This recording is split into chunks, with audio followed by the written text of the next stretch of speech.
بسم الله الرحمن الرحيم اللهم صل على سيدنا ومولانا محمد صاحب التاج والمعراج والبراق والعلم دافع البلاء والوباء والقحط والمرض والألم اسمه مكتوب مرفوع مشفوع منقوش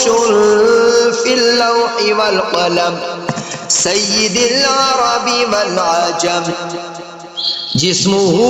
مقدس مؤطر مطهر منور في البيت والحرم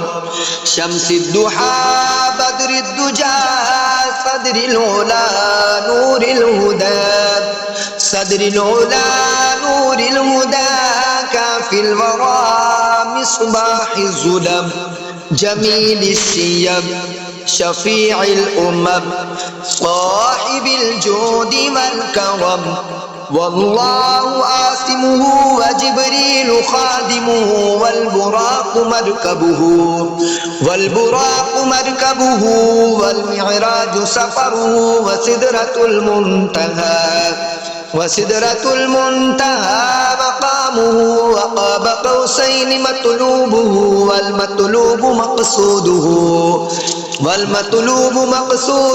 والمقصود موجوده سيد المرسلين خاتم النبيين شفيع المذنبين أنيس الغريبين رحمة للعالمين راحة العاشقين مراد المشتاقين شمس العارفين سراج السالكين مصباح المقربين محب الفقراء والغرباء والمساكين سيد الثقلين نبي الحرمين إمام القبلتين وسيلتنا في الدارين صاحب قاب قوسين محبوب رب المشرقين ورب المغربين جد الحسن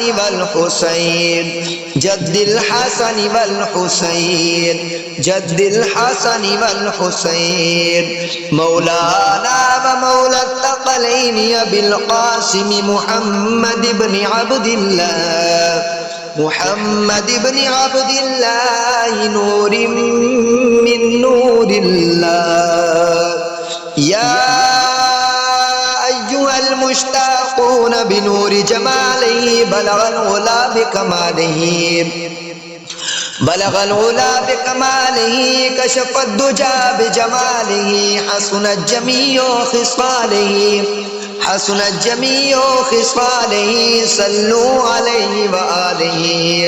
صلوا عليه وآله وأصحابه وسلموا تسليما كثيرا آمنت بالله صدق الله العظيم وصدق رسوله النبي الكريم الرؤوف الرحيم